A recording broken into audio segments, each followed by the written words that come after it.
Hello, नमस्कार, आदाब, सत श्री अकाल और अस्सलाम वालेकुम। मैं हूं मोहम्मद अहमद काज़मी, लेकर आया हूं आपका पसंदीदा कार्यक्रम आपके रूबरू। इस कार्यक्रम में हम आपको कुछ जानकार लोगों से मिलवाते हैं। हम अक्सर हफ्ते में कम से कम एक बार शमसुल इस्लाम साहब से ज़रूर बात करने की कोशिश करते हैं, और वो देश में होने वाले वाक़यात पर जिस मजबूती से सबूतों के साथ, रेफरेंसेस के साथ जो अपनी बात रखते हैं, वो मैं समझता हूं आप लोग काफी पसंद करते हैं। उनकी कई वीडियो तो मिलियंस में चली हैं हमारे प्लेटफॉर्म पर, और आप लोगों ने काफी पसंद किया है। आज भी बहुत ही अहम इश्यूज पर हम उनसे बात करने जा रहे हैं। हम ये समझने की कोशिश करेंगे कि ये अभी जो उत्तराखंड में खासतौर पर पुरोला की रिपोर्टें आई हैं, इत्तला ये है कि और भी बहुत जगहों पर उत्तराखंड में मुसलमानों को घर, मकान, दुकान सब खाली करने के लिए नोटिस लगाए गए हैं, और उस पर अदालतें कुछ नहीं कर रही हैं। यह है बहुत ही तकलीफदेह पहलू। इसके अलावा हम बात करेंगे इसी किस्म के कुछ वाकयात हिमाचल में हो रहे हैं, और उस सब के अलावा मणिपुर में पिछले महीने 3 तारीख से लगातार ऐसे कुकी और मैतेई कहकर के लोगों को पता नहीं चलता, लेकिन सच्चाई यह है कि हिंदुओं और ईसाइयों के बीच में एक तरह से दंगा है, और ईसाइयों का सैकड़ों चर्चें उनकी जल चुकी हैं, और मरने वालों की तादाद भी लगातार बढ़ रही है। ये इस पर भी हम बात करेंगे और ये समझने की कोशिश करेंगे कि आखिर क्या ये सिर्फ माइनॉरिटीज ही हैं टारगेट पर, या प्लान कुछ और बड़ा है। सरकार क्या कुछ चाहती है, क्यों ये कंट्रोल नहीं कर रही, ये सारे वाकयात को होने देना चाह रही है। कर्नाटक में बीजेपी हार चुकी है। इसी साल में 4 स्टेट्स के इलेक्शन सामने हैं। अगले साल लोकसभा के इलेक्शन होने वाले हैं। शमसुल इस्लाम साहब, आप हमें वक्त दे देते हैं, उसके लिए बहुत बहुत शुक्रिया। वेलकम है आपका। आप बताइए कि आखिर ये जो पहाड़ों में जो एक तरह से आग लगी हुई है, आग लगने की जब मैं बात कह रहा हूं तो मैं इस एहसास के साथ कह रहा हूं कि कोई इंसान, कोई घर, कोई फैमिली जहां सैकड़ों साल से बुजुर्ग उनके रहते आए हैं, उनको जब उन्हें छोड़ना पड़े दबाव में, धमकी की वजह से, वो उस फीलिंग के साथ आदमी कहां जाएगा, क्या करेगा, उस हालत से लोग गुजर रहे हैं। ये इंसानी एक तरह से एक बहुत बड़ा क्राइसिस है। आप इसे कैसे देख रहे हैं? जी, बहुत शुक्रिया काज़मी साहब। असल में आप मेरा क्यों शुक्रिया अदा करते हैं, मुझे आपका शुक्रिया अदा करना चाहिए कि आप मुझे इस देश के प्यारे लोगों से मिलवा देते हैं और एक फोरम देते हैं आप। और यकीन मानिए कि मैं भी इंतज़ार करता हूं कि आपसे बातचीत करने का, क्योंकि आप जो सवाल, जो मुद्दे उठाते हैं और जितनी तैयारी कर कर आते हैं, वो 2 दिन पहले से ही आप बात करना शुरू कर देते हैं कि क्या सोचते हैं इस मसले पर, क्या सोचते हैं, तो उसके बाद फिर हम एक नतीजे पर पहुंचते हैं। तो एक ये समझ लीजिए आप कि आज पहाड़ों के अंदर लोग जा रहे हैं जो गर्मी से परेशान हैं, वहाँ ठंडक के लिए जा रहे हैं। वहाँ अब तो पहाड़ जो है पूरे रिजॉर्ट्स में बदल गए हैं, और अब तो धार्मिक जो टूरिज्म हो रहा है वो भी अब बाकायदा हेलीकॉप्टर और इससे हो रहा है, कोई पैदल नहीं चलता है। तो वो बड़ी प्यारी जगह है, इसीलिए उसको देवभूमि कहते हैं। लेकिन ये देवभूमि जो है, कभी भी जो वहाँ के दलित हिंदू हैं, जो शूद्र हिंदू हैं, उनके लिए कभी भी ये देवभूमि में जगह नहीं रही है। हम बराबर इस बात को सुनते रहे हैं कि घोड़े पर एक दलित की बारात जा रही है, या वो मंदिर का जो पेंट्री है जहाँ खाना अनाज रखा रहता है, वहीं पर जाकर बैठ गया गलती से, या उसने मूछ रख ली, या वो जूता पहनकर सामने से निकला, तो उनकी पिटाई होती रही है, जान से भी मारे जाते रहे हैं। ये इसके बहुत बहुत उदाहरण हैं। लेकिन यही वो पहाड़ हैं जहां से चंदर सिंह गढ़वाली थे जिन्होंने किस्सा ख्वानी बाजार पिशावर में जब 10,000 से भी ज्यादा अपने पहाड़ी गांधी अब्दुल गफार साहब के रेड शर्ट्स वाले, जब लोग बैठे थे अंग्रेजों की गद्दारी अंग्रेजों की बदमाशी और दमन के खिलाफ। तो ये जलियांवाला बाग की तरह का एक कांड हुआ था। लेकिन बात यह, जलियांवाला बाग को हम जानते हैं और जानना भी चाहिए, लेकिन किस्साखानी बाजार में भी हिंदू मुसलमान सिख तीनों थे, ये तीनों लोग थे। और इन पर ये जो टेढ़ी का महाराजा है, उसकी जो पलटन थी, उसकी जो सेना थी, वो अंग्रेजों के बटालियन के साथ अटैच की जाती थी ट्रेनिंग के लिए। तो ये गढ़वाल रेजिमेंट वहां गई हुई थी, तो उनसे कहा गया गोली चलाओ। तो चंद्र सिंह गढ़वाली उस यूनिट के चीफ थे, उन्होंने कहा हम नहीं चलाएंगे। बाकी लोगों ने भी कह दिया। उसके बाद में आके इनको गिरफ्तार कर लिया गया और अंग्रेजों ने आके गोली चलाई और सैकड़ों हिंदू मुसलमान सिख शहीद हुए थे। चंद्र सिंह गढ़वाली को फांसी की सजा दी गई थी और उनके साथियों को, लेकिन वो इतना हंगामा हुआ, ये सब हुआ, तो उसके बाद उम्र कैद की सजा हुई थी। और बाद में आजादी के बाद वो मेंबर पार्लियामेंट का चुनाव भी लड़े। टेढ़ी का जो राजा है वो अंग्रेजों का बहुत बड़ा दंडाल था, हिंदुत्व का बहुत, आरएसएस का बहुत प्यारा था। और उसके राज की दास्तानें मैंने सुनी है जाती तौर पर, क्योंकि जब टेढ़ी का डैम बन रहा था तो उसके खिलाफ हम लोग पूरे उस आंदोलन में थे। तो कैसे ऊपर एक जेल बना हुआ था ये टेढ़ी में, जब गंगा आती है तो कैसे ऊपर से लोग गिराकर मारा जाता था। और वहां एक बहुत बहादुर इनकलाबी थे जिनको ऊपर से गिराकर उसमें डुबोया गया था, मैं उनका नाम भूल रहा हूँ। तो ये भी किस्सा है। लेकिन अभी जो हिंदुत्व जिस तरह से फैला है, उसमें अब उसका एक ही रूप रह गया है। वो रूप ये रह गया है कि हिंदुत्व के गुंडे, हिंदुत्व के लफंगे जो कर देंगे वो भारत का संविधान होगा, भारत का नियम होगा और उसको कोई चुनौती नहीं दे सकता। देखिए, मैं पुरोला पर आपको लेकर आता हूं और ये आपको बताना चाहता हूं, पुरोला का आपने जिक्र किया कि, लेकिन ये सारी उन्होंने उत्तराखंड में फैला दिया है। और वो कांग्रेस का राज है हिमाचल में भी, लेकिन वहां भी संगठन तो ये काम कर रहे हैं ना, संगठन तो ये काम कर रहे हैं, केरल में भी काम कर रहे हैं। और जो चाहते हैं सरकार, दूसरी सरकार होने के बावजूद, कर्नाटक में दूसरी सरकार आ गई है लेकिन वो अपना काम बंद नहीं कर रहे हैं। तो हुआ क्या है कि ये घटना क्या होती है कि मई 25 को एक बच्ची, जो दलित बच्ची है, छोटी उम्र की है, वो देखी जाती है कि 24 साल का एक उबैद खान जो दुकानदार है और 23 साल का एक जितेंद्र सैनी जो मोटरसाइकिल मैकेनिक है, ये एक बच्ची को लेकर जा रहे हैं। तो बच्ची के जो माँ बाप है, शायद उन्होंने वहां यहाँ पर बता दिया था, पुरुलिया का जो भी बस स्टैंड है, ये जो सब है, तो उनको पकड़ लिया गया। और इसी बीच में ये विश्व हिंदू परिषद और ये बजरंग दल और ये सब भी आ गए। अच्छा, यहाँ पे मैं आपको बताना चाहता हूँ कि जब पिछले साल क्या, हाँ,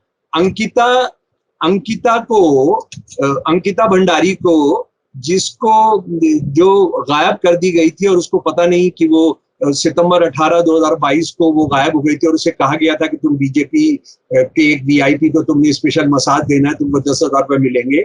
और उसने विरोध किया था, तो उसको पकड़ कर ले जाकर इन्होंने क्या किया उसके साथ, लेकिन उसकी लाश 6 दिन के बाद, यानी 18 सितंबर को उनकी गायब हुई थी और उसके 4 या 6 दिन के बाद, 24 सितंबर को उनकी लाश मिली थी। तो ये चिल्ला रिवर है वहां पर। तो तब ये कोई बजरंग दल ही नहीं दिखा था, तब ये कोई विश्व हिंदू परिषद नहीं दिखा था, जो हजारों की तादाद में देहरादून और दूसरी जगह पर इस बच्ची के हत्यारों को, और जो मसाज दिलाना चाहते थे, उसका नाम बताइए जिसको मसाज करना था, वो हजारों लोगों के प्रदर्शन के बावजूद ये जो इस देश को तोड़ने वाली ताकतें ये कभी नहीं दिखी, लेकिन उन्होंने पकड़ लिया। और उसके बाद जो इस देश की मौत है काजमी साहब के 2 क्रिमिनल हैं, यानी मैं ये मानकर चल रहा हूं कि इन्होंने किया ये असल में सचमुच में बच्ची को बेचने ले जा रहे थे कहीं पर, या उसके साथ कुकर्म करने जा रहे थे। उनमें से एक हिंदू धर्म का मानने वाला था, एक इस्लाम धर्म का मानने वाला था, ठीक है ना। लेकिन आप क्या करते हैं कि वो जो जितेंद्र सैनी है वो गायब हो जाता है सीन से, यानी वो सब चीजों से गायब हो जाता है और ये हो जाता है लव जिहाद। ये लव जिहाद हो जाता है कि मुसलमान जो है वो हमारी लड़कियों को भगा कर ले जा रहे हैं, और ये सारे देश में हो रहा है, सारे देश में हो रहा है। आप इस बात को समझ सकते हैं। तो ये इस देश की मौत है कि एक हिंदू और एक मुसलमान मिलकर एक क्राइम करेंगे और उसमें हिंदू का क्राइम जो है वो क्राइम नहीं होगा, यानी वो बलात्कार करेगा, लड़की अगवा करेगा, वो जुर्म नहीं होगा सिर्फ मुसलमान का। तो इस देश में 80% मुसलमान हिंदू रहते हैं, तो इसका मतलब है वो जो भी जुर्म करेंगे वो विश्व हिंदू परिषद और बजरंग दल के हिसाब से कोई जुर्म नहीं होगा। वो चाहे रेप करेंगे, बलात्कार करेंगे। आप जानते हैं कि वो तो गुजरात की सरकार रेपिस्ट को छोड़ दे रही है, वो उसमें हमें बहुत ताज्जुब नहीं होता है। और ये अभी सरकार के पास मामला गया है, सरकार उसकी विश्लेषण कर रही है, उसकी इंक्वायरी कर रही है, उसकी तफ्तीश कर रही है। इन्होंने मुसलमानों की दुकानों पर लगा दी है। क्या लगा है जरा मैं पढ़कर सुना रहा हूँ। ये जो लगा हुआ वहां का फोटो है, ये दुकान एक मुसलमान की दुकान पर लगा है। ये पूरे उस इलाके में लगा दिए गए, पुरोला ही नहीं, सारे आसपास के इलाकों में। और वो इलाके क्या क्या है वो भी मैं आपको बता देता हूँ। ये लगा दिए गए नैन बाग में, जागधार में, नगटिबा में, थटजुड़ में, सकलाना में, डमटा में, पुरोला में, बड़कोट में, उत्तरकाशी में, ये सब जगह लगा दिए गए।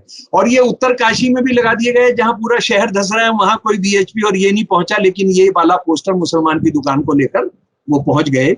और ये जो लगाया गया, लव जिहादियों को सूचित किया जाता है कि दिनांक 15 जून 2023 को होने वाली महापंचायत होने से पूर्व अपनी दुकानें खाली कर दें। यदि तुम्हारे द्वारा ऐसा नहीं किया जाता तो विवेक पर निर्भर करेगा। समझ गए। और यहाँ पर आप मजे की बात देखिए कि आरएसएस वाले और ये हिंदुत्व जो गैंग है, ये कोई ना कोई संगठन बनाता है जिसका कोई हिसाब किताब नहीं होता, कुछ नहीं होता, कोई मेंबरशिप नहीं होती, नया संगठन खड़ा कर देता है ताकि जब पकड़ धकड़ शुरू हो तो ये कहे जी हमको तो पता ही नहीं है। ये लगाया गया देवभूमि रक्षा अभियान। और उसके अलावा जो और कई संगठनों की तरफ से लगाए गए, वो प्रोला प्रधान संगठन और ये संगठन और वो संगठन, यानी जिनका कोई खातिर। सबसे पहले तो पुलिस ने इनको पकड़ के गिरफ्तार करना चाहिए था कि तुम कौन हो, तुम क्या कर रहे हो। और इसमें जाहिर है मुसलमानों से उन्होंने पैसे भी लिए होंगे। ये इसमें कोई इसमें ये इल्जाम लगाने में कोई ऐसा होगा बहुत हल्का इल्जाम होगा, ऐसी बात नहीं है ना। तो देखिए अब इसमें क्या हो रहा है। इस पोस्टर में जो उन्होंने लगाया उसमें यह भी नहीं लिखा कि इसमें एक हिंदू भी शामिल था, उसका हम अलग से धर्म संसद करेंगे। वो गायब ही कर दिया उन्होंने। भाई आप ये कह रहे हो कि ये मुसलमान लड़के के चक्कर में ये सैनी साहब फंस गए थे, जितेंद्र सैनी साहब फंस गए थे, इसको हम धर्म संसद बुलाकर हम इसका हिसाब किताब करेंगे। वो नहीं है, वो तो गायब ही हो गया। ये लव जिहाद हो गया, ये लव जिहाद हो गया। और उसके बाद इनकी कितनी दादागिरी है कि इन्होंने ये 5 तारीख को जिलाधिकारी को चिट्ठी लिखी। तरह वो सुन लीजिए मेरे प्यारे दोस्तों, सुन लीजिए देश में क्या होने जा रहा है। हिंदू मुसलमान मिलकर जुर्म करते हैं, लेकिन वो देखिए मुसलमानों पर किस तरह से गाज गिरती है। सवन्य निवेदन इस प्रकार है कि कुछ समय पूर्व उत्तरकाशी पुरोला से नाबालिग लड़की भगाने का मामला सामने आया था। अच्छा अब देखिए, तथा समुदाय विशेष द्वारा लगातार क्षेत्र में किसी न किसी रूप से कबाड़ी वाला, आइसक्रीम वाला इत्यादि के रूप में गांव-गांव में ये लोग निरंतर घूम रहे हैं, जिसमें हमारी बेटी, चोटी और रोटी तथा पूर्वजों के धरोहर के लिए निरंतर खतरा बढ़ता जा रहा है। इसी संबंध में स्थानीय लोगों ने समुदाय विशेष को 10 दिन का समय दिया है समस्त जौनपुर घाटी को खाली करने के लिए।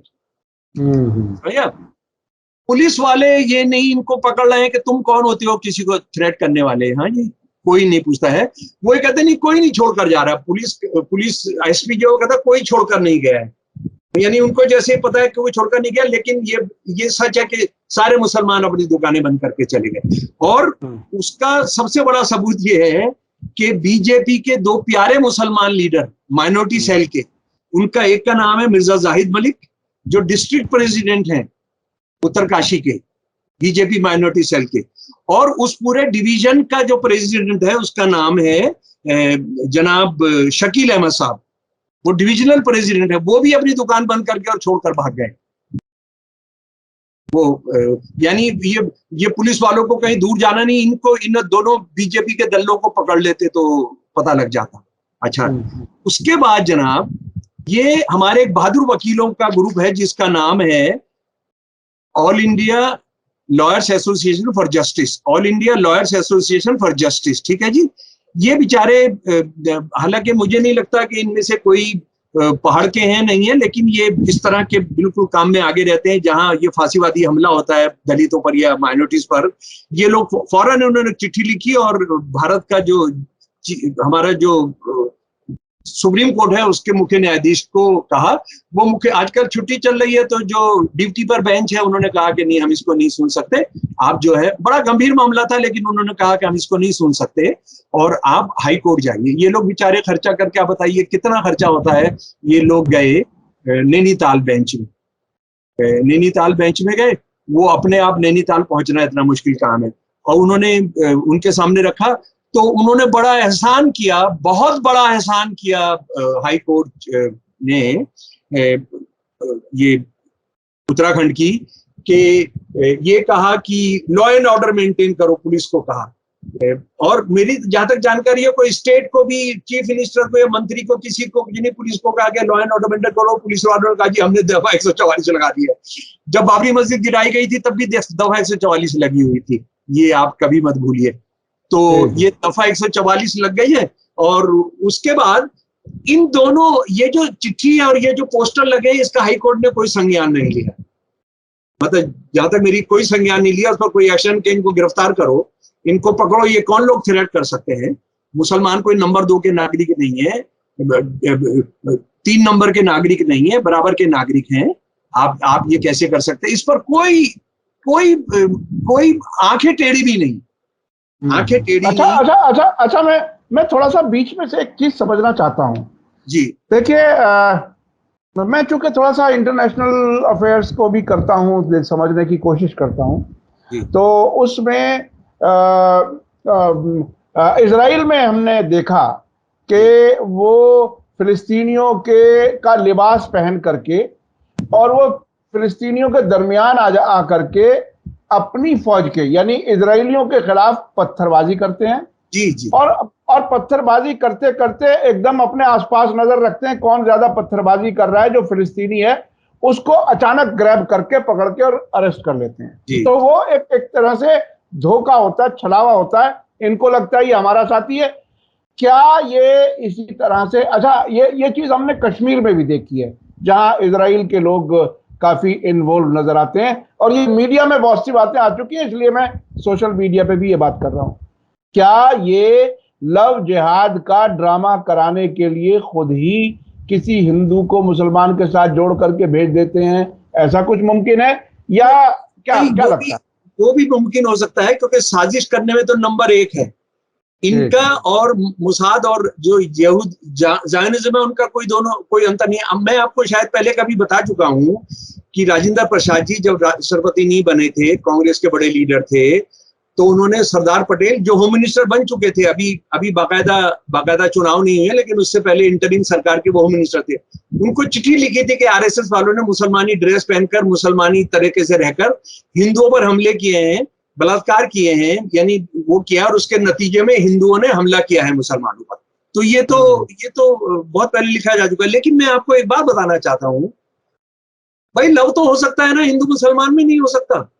हाँ, क्यों नहीं हो सकता? नहीं हो सकता है ना? होता रहा है। अच्छा, ये एक बात है। इसको आप ये कहेंगे कि सारे लव जिहाद के केस बनाए जा रहे हैं, ये सच नहीं है कि हिंदू मुसलमान में, और मुसलमान लड़के में हिंदू लड़की में प्यार हो सकता है, और मुसलमान और हिंदू लड़के और मुसलमान लड़की में प्यार हो सकता है। मैं आपको घटनाएं बताता हूँ अभी पिछले 15 दिन, दोनों तरह से, बिल्कुल 15 दिन की घटनाएं बताता हूँ। लेकिन मैं आपको एक बात बताना चाहता हूँ, यहाँ पर आपने बहुत बुनियादी सवाल उठाया है। आरएसएस का मुसलमानों में जो एंटी सामाजिक तत्व है उससे बड़ा गहरा संबंध होता है। मेरा ये गुजरात का अनुभव है। मैंने आप जानते हैं कि गुजरात में मैंने बहुत अध्ययन किया है। मैं बहुत दशकों से वहां पर हिंदुत्व जो पहली लेबोरेटरी बनाई गुजरात जो है, उस पर मेरा कुछ काम है थोड़ा। जी जी जी जी बिल्कुल। वो जो है, ये मुसलमान जो क्रिमिनल एलिमेंट होता है उसको फाइनेंस करते रहते हैं। उससे जो काम कराना होता है, जिस वक्त कराना होता है, वो करा लेते हैं। ये बात बिल्कुल तय है। ये जो है इजरायली भी करते हैं। ये हमारे ब्लैक्स को लेके अमेरिका में भी होता है कि उनको आप आदत डालते हैं ड्रग की, ये सब करते हैं, उनको खिलाते हैं, फिर उनको आप ड्रग लाने ले जाने का करते हैं, और फिर उनको गोली मारते हैं और ये कहते हैं देखो ये तो ड्रग का काम कर रहा था। तो ये भी हो सकता है, ये भी हो सकता है। लेकिन मैं जो मेरे प्यारे दोस्त जो आपको बताना चाहता हूं कि इसी बीच में और क्या हो रहा है, जरा सा समझ लीजिए। भाई ये तो आप लव जिहाद कह रहे हैं, लेकिन यशपाल बेनाम उत्तराखंड के बहुत, यशपाल रावत जिनको बेनाम भी कहते हैं, उत्तराखंड की बहुत बड़ी बीजेपी के लीडर हैं और पौड़ी गढ़वाल डिस्ट्रिक्ट की जो नगर पालिका है उसके अध्यक्ष हैं। उनकी बेटी और एक मुसलमान लड़का, उनका हम उनके क्लास फेलो, ये दोनों रुड़की में इंजीनियरिंग कर रहे थे तो इन दोनों में प्यार हो गया।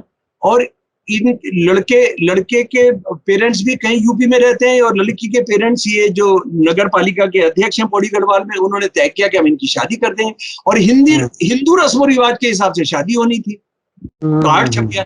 कार्ड छपने के बाद जो हंगामा हुआ और उनको जितना किया गया, उनके दफ्तर में घुस के तोड़फोड़ की, और तोड़फोड़ करने की हालत ये थी कि हरियाणा से हिंदुत्व के कुछ लोग जो वहां पर, उन्होंने बताया हम 4 धाम के लिए गए थे, लेकिन हमको पता लगा कि इस इलाके में यहाँ ये शादी हो रही है, तो हमने भी घुस गए उनके दफ्तर में जाकर, और हमने उनको, यानी जाहिर है वहां जाके क्या किया होगा आप उसको समझ सकते हैं। ये यानी वो बीजेपी के लोगों को भी नहीं छोड़ रहे, चाहे वो मुसलमान हो या हिंदू हो। हाँ, यानी मुसलमान अगर लड़का हो जाए तो, लेकिन अगर मुसलमान लड़की हो तो नहीं होगा उसके। मैं अभी आपको केसेस गिनवाता हूं। यानी और उसके बाद ये जो बाप है, उन्होंने इतने दुख से कहा है कि बीजेपी के बहुत सारे नेता हैं जिन्होंने खुद धर्मों के बाहर जाकर शादी की है। आप जानते हैं 2 तो मुसलमान ही है, नकवी, और एक वो बिहार वाला जो है वो भी है, शाहनवाज हुसैन है, मुख्तार शाहनवाज हुसैन है। हाँ, और उसके अलावा अडवाणी साहब की एक बेटी के बारे में कहा जाता है, वो मुझे कंफर्म नहीं है, लेकिन सुब्रमण्यम स्वामी की बेटी तो मुसलमान पति है उनका, प्यार है। हिंदू अखबार में रिपोर्टर। मेरी जो पत्नी है वो हिंदू धर्म में पैदा हुई और मेरी शादी हुई है स्पेशल मैरिज एक्ट के तहत, बिना धर्म बदले हुए। तो आप इसको प्यार को कहेंगे? मैं लव जिहाद कर रहा था। मैं लव जिहाद नहीं कर रहा था, मैं जिसे प्यार करता था और इमरजेंसी में हमने मिलकर काम किया था। हमें लगा कि हम लोगों को साथ रखना चाहिए और हमने किसी धार्मिक पाखंड की शादी नहीं की। हम स्पेशल मैरिज एक्ट में गए जिसमें हमको किसी को न किसी का धर्म बदलवाना था, ना कुछ करना था। लेकिन जो बात मैं आपको बताने जा रहा हूं मेरे प्यारे दोस्तों, वो जरा सुन लीजिए। ये तो आपने सुना ना, ये जो विचारों का के साथ हुआ रावत साहब के साथ, और उन्होंने इतना दुख के साथ कि ये जो due to people's outrage both in person and on social media I have to cancel the wedding of my daughter. और उन्होंने कहा कि मैं दुल्हा के फैमिली से मिलकर हम लोग कैसे शादी करेंगे, इसको हम तय करेंगे। अच्छा, अब जरा सा पिछले हफ्ते की कुछ और खबरें आपको बता रहा हूँ। जरीना बेगम एक बच्ची है त्रिपुरा में। ये जरीना बेगम जो 22 साल की बच्ची है, इसका 6 साल से एक लड़के से इश्क चल रहा था जिनका नाम था रंजीत देवनाथ। ये हिंदू हुई और इनके पिताजी को जाकर लोगों ने पूछा कयाम मियां या कयाम मियां। तो उन्होंने कहा कि ये 6 साल से इसकी दोस्ती थी, ये दोनों साथ पढ़ते थे, अब इन्हें हिंदू हो गई है तो मैं क्या कर सकता हूँ, मेरी इस पर क्यों जबरदस्ती करूंगा। ठीक है भाई, इश्क हुआ, हो गया। लेकिन इस पर देखिए कोई हंगामा नहीं हुआ। और इसमें नीचे मैंने पढ़ा डिटेल्स की, बीएचपी वालों ने काफी पैसा लगाया है इस पर। यानी 1-2 लड़का लड़की आपस में प्यार कर रहे हैं, लेकिन लड़का हिंदू है और मुसलमान लड़की है, तो वो भी आ गए चौधरी बनकर। भाई साहब, उससे भी ज्यादा मैं आपको चौंकाने वाली खबर बता रहा हूं। ये असम का जो चीफ है आरएसएस का, उसका नाम है चंदन देव गोस्वामी। उसने प्रेस कॉन्फ्रेंस में 18 मई 2033 को बताया है 15 एजुकेटेड मुसलमान लड़कियों ने हिंदुत्व एम्ब्रेस किया है। यानी हिंदुइज्म नहीं, वो कह रहा है हिंदुत्व एम्ब्रेस किया और हिंदू लड़कों से शादी की है। नहीं, वो तो देखिए पूरा का पूरा कबायली, एकदम जो घटिया कबायली, जो सबसे पहले मतलब हजारों साल पहले का जो था। हमारी लड़की अगर किसी दूसरे के हाथ में जानी है तो हम उसको मर्डर कर देंगे। जी। उसका गला घोट देंगे, उसको टुकड़े टुकड़े कर देंगे। लेकिन दूसरे की औरत हमको मिल रही है तो जी। अच्छा, यानी मोहम्मद बिन कासिम जो कर रहा था कि हिंदू लड़कियां लेके वहां जा रहा था, तो अगर मुसलमान लड़की हमको मिल रही है तो हम बहुत बढ़िया। लेकिन अगर हिंदू, अच्छा कासमी साहब, इसका एक और बहुत भयानक इसका रूप है। आरएसएस वाले लव जिहाद की बात करके हिंदू औरतों को इतना बदनाम कर रहे हैं, हिंदू बच्चियों को इतना बदनाम कर रहे हैं।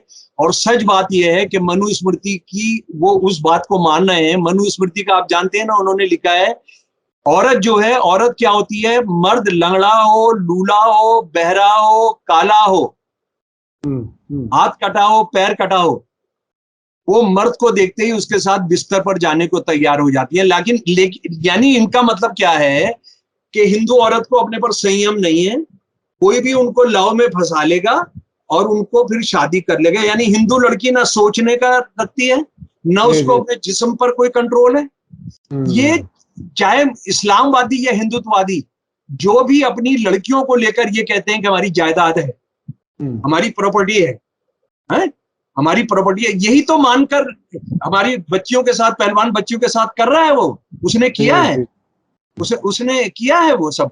तो आप ये समझ लीजिए कि ये लव जिहाद का जो मामला है, ये लव जिहाद जब आरएसएस वाली बात करती है तो एक बात यह है कि अपनी बच्चियों को, हिंदू बच्चियों को वो जलील कर रहे हैं। ये रानी लक्ष्मीबाई पर भी इल्जाम लगा रहे हैं कि रानी लक्ष्मीबाई भी बस वो कैसे बच गई। यानी आप जरा सोचिए, मैं मेरे प्यारे नौजवान दोस्तों, जो आप मेरी बात सुन रहे हैं, आप समझ रहे हैं ना कि मैं क्या कहने की कोशिश कर रहा हूँ। कि जब कोई ये कहता है कि हमारी लड़की को कोई फंसा कर ले जाएगा, तो आप ये कह रहे हैं कि हमारी लड़की के पास अकल नहीं है, हमारी लड़की अपना अच्छा बुरा नहीं जानती है, और हमारी लड़की को कोई भी अगवा करके ले जाएगा। और उसके बारे में मैं उस बहस में नहीं जाना चाहता हूँ। विश्व हिंदू परिषद के एक फाउंडर ने कहा कि मुसलमान लड़कों में सेक्स का बहुत होता है, उनसे अट्रैक्ट होता है सेक्स की तरफ। तो बताइए, इतनी शर्मनाक बात करना है। और हिंदू लड़की जो है सिर्फ सेक्स की तरफ चली जाती है। आप ये बात कहना, ये बहुत ही इंसानियत से गिरी हुई बात है। और ये अच्छा, शमसुल इस्लाम साहब, हमारे पास जरा वक्त कम है, अब मैं थोड़ा सा और आगे चलना चाहता हूँ। एक वाकया जो आपने हिमाचल के बारे में बताया, जरा उसके लिए थोड़ा सा मुख्तसर बता दीजिए, और फिर हम हल्का सा मणिपुर का भी। जो चंबा है ना, ये चंबा बिल्कुल कश्मीर के साथ मिला हुआ है, कश्मीर के साथ मिला हुआ है। और बहुत मुसलमान वहां रहते हैं जो सेटल हो गए हैं। असल में उन्हें बहुत बड़ी गद्दियों की तादाद, गद्दी उसको कहते हैं जो ये मवेशी खासतौर पे भेड़ लेकर आते हैं। और वो आप उनको, हम बहुत पहले तो हम दिल्ली तक में देखते थे उनको, लेकिन अब तो वो मैदान वगैरह खत्म हो गए हैं। और वो पूरा वो अपने बाल उतरवाने के लिए वो पानीपत वगैरह में तो 20 हजारों की तादाद में आते। तो ये शायद परिवार कोई वहां बसा है, उनकी लड़की का एक हिंदू लड़के से इश्क था। मैं ये मान रहा हूँ, जो पुलिस कह रही है मैं उसको मान रहा हूँ, मैं कोई सवाल ही नहीं कर रहा हूँ। इश्क हो सकता है मुसलमान लड़की का हिंदू लड़के से, हो सकता है। अभी बरेली के अंदर एक मुसलमान लड़की ने हिंदू लड़के के साथ शादी की है, हिंदू होकर, है ना। तो ये तो हम जानते हैं। इसी तरह से जैसे ये रावत साहब की बच्ची की कैंसिल कराई है नासिक में, हिंदू मुसलमान लड़का और हिंदू लड़की दोनों परिवारों के मिलकर हो गई थी, शादी हो रही थी, उसको कैंसिल कराया था उन्होंने। तो ये चंबा में ये परिवार है, ये खाता पीता परिवार है। तो वो हुआ तो इनको पसंद नहीं था जो लड़की वाले हैं, तो उन्होंने लड़के को बुलाया। और मैं इन मामलों में कोई सवाल नहीं उठा रहा हूँ, मैं ये कह रहा हूँ कि जो पुलिस कह रही है कि उन्होंने उसको, लड़के को मारा और जान से मार के उसको एक नाले के अंदर फेंक दिया। अच्छा, उसके बाद पुलिस ने सबसे पहले क्या करना चाहिए, एक तो यह कि मुकदमा किया करना चाहिए। फिर उसके बाद उन लोगों को जिन्होंने ये काम किया है उनको गुंडों से बचाना चाहिए, उनको जो सड़क पर इंसाफ करेंगे वो बचाना चाहिए। यानी हिंदुत्व जो कर रही है कि अगर कोई मुसलमान लड़का हिंदू लड़की से प्यार कर रही है तो उसको जान से मार दे रहे हो, तो गाय के साथ भी लाज जा रहे हैं तो उसको आप मार दे रहे हैं। तो उन्होंने वही काम किया जो नहीं करना चाहिए। लेकिन सब मुसलमानों में भी तो बहुत बेवकूफ है, और उस तरह का सवाल कि ये लड़की हमारी जायदाद और ये कैसे हो सकता है, ये सब हो सकता है, वो होता। और हमारा समाज भी इतना घटिया है कि औरत के साथ हम क्या क्या कर सकते हैं उसका डर भी रहता है। लेकिन ठीक है, हमको अपनी लड़की पर, उस मुसलमान परिवार को अपनी लड़की पर भरोसा नहीं था, और ये था कि ये शादी होगी तो इसकी क्या सुरक्षा होगी, ये नहीं होगी, और इसका धर्म परिवर्तन होगा, ऐसा होगा। सब कायम मियां की तरह से तो होते नहीं है त्रिपुरा वाले। तो उन्होंने इसको मारा, उन्होंने उसको कोई सुरक्षा नहीं दी। और अगले दिन एक बड़ी भारी भीड़ ने आके उनके पूरे घर को आग लगाई, पूरे घर को। ये बहुत ही अजीब यानी सूरत है। आरएसएस जो चाहती है कि हिंदू मुसलमानों के बीच में इन सवालों को लेकर एक बिल्कुल इस तरह का युद्ध हो।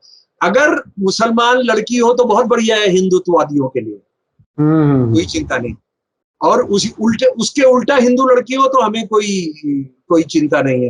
हालांकि मैं जब एक कॉलेज का प्रिंसिपल था तो मैंने एक बहुत लाव का केस देखा जिसमें लड़के ने आकर कॉलेज में आकर आत्महत्या की। वो तो बहुत भयानक, वो भी हिंदू मुसलमान का एक मामला था।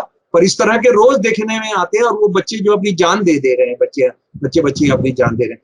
लेकिन आप जरा सा सोचिए, इसके सामने खड़ा करिए, ये एक शीशा में लगाइए ये सारी तस्वीरें जो कुछ लव जिहाद के नाम पे हो रहा है, और उसके सामने रख दीजिए हमारी साक्षी मलिक को, उसके सामने रख दीजिए हमारे विनेश फोगट को। वो कौन सा लव जिहाद का शिकार हो रही है? वो तो हिंदुत्व के जिहाद का शिकार हो रही है। बिल्कुल बिल्कुल बिल्कुल। तो आप मेरा विश्व हिंदू परिषद या उनके जो भी चलाने वाले हैं, जो भी उनके नेता हैं, मैं उनसे कह रहा हूं कि आप दोनों की बात करें तो समझ में आएगा। हिंदुत्व जिहाद और मुस्लिम जिहाद तो बात समझ में आएगी। लेकिन जहां पर दो हिंदू मुसलमान मिलकर भी एक लड़की को ले जा रहे होंगे, उसमें आप सिर्फ हिंदू को बाहर कर देंगे, तो इसका मतलब है आप ये कह रहे हैं कि चाहे वो मेंबर पार्लियामेंट हो, क्या नाम है उसका जनाब?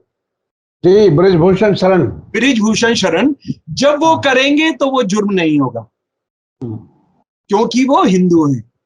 जब ये लड़का, ये जो सैनी है, जब ये लड़की भगा कर ले जा रहा होगा किसी मुसलमान के साथ, तो ये बाहर हो जाएगा, ये जुर्म नहीं होगा।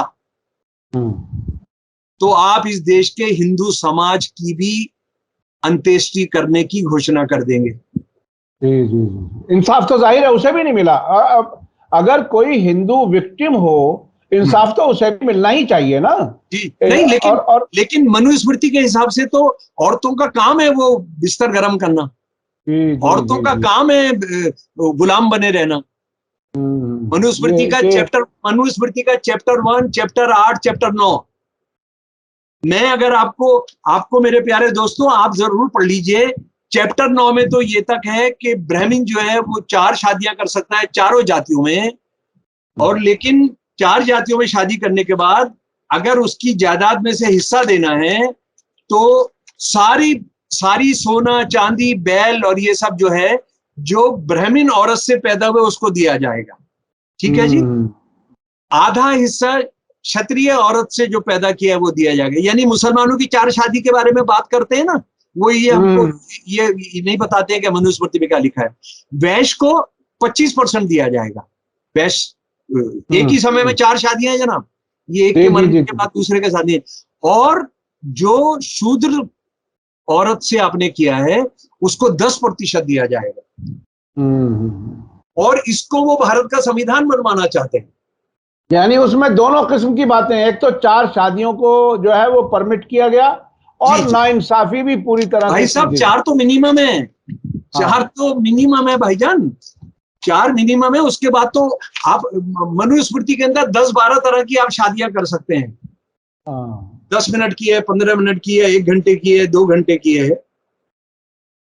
वो है ये सब हो सकता है। इस तरह के लगभग सारे ही, मुझे लग रहा है कि सारे ही धर्मों के उसमें। हाँ जी, ये सॉरी मेरे पास ये मनुस्मृति का आ गया चैप्टर। यदि ब्राह्मण की 4 वर्णों से 4 स्त्रियां हैं तो उन चारों से उत्पन्न पुत्रों में धन विभाजन की विधि इस प्रकार है। 149 श्लोक और फिर 150 श्लोक। कृषि योग्य बैल, गाय, वाहन, आभूषण, घर और प्रधान दुर्लभ पदार्थ अलग से निकालकर ब्राह्मणी के उदर से उत्पन्न पुत्र को ही देना चाहिए। ब्राह्मण स्त्री से उत्पन्न पुत्र को पिता के धन से 3 हिस्सा, क्षेत्रीय स्त्री से उत्पन्न पुत्र को 2 हिस्सा, वैश्य स्त्री से उत्पन्न पुत्र को 1.5 हिस्सा तथा शूद्र स्त्री से उत्पन्न पुत्र को 1 हिस्सा देना चाहिए। सुन लीजिए, जो चीजें हैं बैल, गाय, वाहन, वो तो किसी दूसरे को मिलेंगे ही नहीं, वो तो सिर्फ ब्राह्मण पत्नी को ही दिए जाएंगे। समझ गया? ये मैं आपको चैप्टर 9 से पढ़कर सुना रहा हूँ मनुस्मृति के। जी। अच्छा, 4 शादियां तो नॉर्मल है। जी। अच्छा, वक्त हमारे पास तकरीबन खत्म हो गया। मणिपुर में जो हो रहा है, देखिए, मैं मणिपुर के बारे में जो ये मुसलसल वहां पर आगजनी, लोगों को मारे जाना। मुझे याद आ रहा है गुजरात फसादात 2002 के, जी और वो इस वजह से याद आ रहे हैं कि उससे पहले हमने कांग्रेस के जमाने में भी बहुत से फसादात देखे हैं। मैं जी तकरीबन 40 साल से पत्रकारिता में हूं और बहुत से फसादात मैंने ग्राउंड जी जीरो से कवर भी किए हैं। अब गुजरात के फसाद में और पहले के फसादात में एक बुनियादी फर्क जो मैंने महसूस किया वो ये कि ऐसा कहा जाता था कि कांग्रेस के जमाने में कह देते थे कि 2-3 दिन में आपको जो करना कर लो, बाकी कंट्रोल करके बात खत्म कर दी। बिल्कुल। और लेकिन गुजरात में यह हुआ कि 3 महीने तक चलता रहा। चलता रहा का मतलब सरकार उसमें इन्वॉल्व, जाहिर है कि उसने कंट्रोल नहीं किया। तकरीबन ऐसे ही हालात आपको मणिपुर में नहीं लग रहे क्या? नहीं, देखिए एक अंतर है। हाँ अभी तो मणिपुर का लेटेस्ट आपको बता दूं, हाँ कल मणिपुर के अंदर, इम्फाल के अंदर जो घर था, राजकुमार रंजन सिंह, जो यूनियन मोदी जी के मंत्रिमंडल के अंदर मिनिस्टर ऑफ स्टेट हैं फॉरेन अफेयर्स के, उनका घर जलाया गया। उससे एक दिन पहले वहां का एक कैबिनेट मंत्री है नेमचा किपगेन, उनका घर जलाया गया। और यानी क्या हो रहा है उसका आप अंदाजा नहीं कर सकते। लेकिन एक चीज जो जो हिंदुत्व के लिए, ये हिंदुत्व जो जगह जगह आग लगा रही है ना, उसका आप नतीजा देखेंगे। मुसलमानों, जो देश की सबसे बड़ी माइनॉरिटी है, उसको मार पीट के उन्होंने एक ऐसा डर बिठा दिया है कि वो कुछ नहीं बोलते हैं, कुछ भी कर लीजिए उनके साथ। और मुझे लगता है कि वो इस देश के प्रजातंत्र के लिए अच्छा नहीं है। लेकिन अच्छा भी है कि वो आरएसएस के हाथों में नहीं खेलते, पर उसका भी एक अंत होगा, उसका भी एक होगा। लेकिन जब आपने वहां मैथियों को साथ लेके, वहां का चीफ मिनिस्टर मैथ्यू, और आपको ये बता दे रहा हूं आप कि सारे असम के विपक्षी दल एक हो गए हैं कि वहां के जो टेररिस्ट ग्रुप हैं मेती और कुकी दोनों के साथ, जो ये बिस्वा जो चीफ मिनिस्टर है असम का, और उसके बाद जो आरएसएस का एक बंदा जो इंचार्ज, जिसको सतपाल जी ने कहा कि वो 300 करोड़ रुपए देने आया था आरएसएस का, एक वो इंचार्ज था आरएसएस की तरफ से नॉर्थ ईस्ट का जी, उनके साथ इनका समझौता हुआ था। उसके कागज बाहर आ गए और इसका इस्तीफा मांगा जा रहा है। तो मजे की बात यह है कि आरएसएस के लोग वहां मेतियों में तो हिंदू धर्म फैला ही रहे थे। मेती जिनको काफी आरएसएस ने काम किया है, जो बहुत मेरे को ताज्जुब हुआ है, ये मतलब मुझे ताज्जुब नहीं हुआ है लेकिन लोगों को ताज्जुब हुआ है इस बात को जानकर कि बहुत सारे जो मंत्री हैं अभी इसकी मंत्रिमंडल में, वो कॉलेज के जमाने से, यानी यूथ के अंदर वो एबीवी के लोग हैं। एबीवी काम कर रही थी वहां पर मेथीज के बीच में, और उसका नतीजा निकला कि मेथियों ने जो हमला किया, 300 चर्च जलाए हैं। 300 चर्च जलाए और मेथियों तक के चर्च जलाए। यानी सारे मेथी हिंदू नहीं है, सारे मेथी हिंदू नहीं है, उसमें बहुत सारे ईसाई भी हैं। नागाज में भी बहुत सारे ईसाई हैं। तो वो सारे चर्च, मतलब बहुत बड़ी तादाद में चर्च उनको जलाए। लेकिन वहां का क्या खबर आ रही है? खबर ये आ रही है कि सब जगह की माइनॉरिटीज जो है वो मुसलमान नहीं है। सब जगह की माइनॉरिटीज जो है मुसलमान नहीं है। और आप ये सोच के मुसलमानों का आपने हिसाब किताब कर दिया, वो इस देश का सत्यानाश करेंगे आरएसएस वाले। और अब देखिए, कोई बयान नहीं है अमित शाह का, कोई सुप्रीम कोर्ट हाई कोर्ट का कोई बयान नहीं है। वो हाई कोर्ट जिसने कह दिया था कि वहां कुकीज की जमीन है, वो जो है वो भी उसकी भी पैमाइश करो, ये सब करो, वो चुप है, पूरा चुप है। सारा का सारा ये जो शर्मा है, ये शर्मा जो बिल्कुल जो गुंडों की तरह से बिहेव करता है, बदकिस्मती से, वो सड़क छाप गुंडों की तरह से, जैसे हमारा ये फडणवीस करता है, वही भाषा बोलता है, चुप है एकदम, मणिपुर पर चुप है। ठीक है जी, ये क्या बता रहा है? ये बता रहा है कि ये जिस रास्ते पर ले गए वहां से उल्टा लौटना मुश्किल है। और चीन को कितना खेलने का मौका मिलेगा इससे? चीन जिससे हजारों किलोमीटर जमीन उसने ली हुई है, उसके साथ आपका बिलियंस डॉलर्स का व्यापार बढ़ता जा रहा है।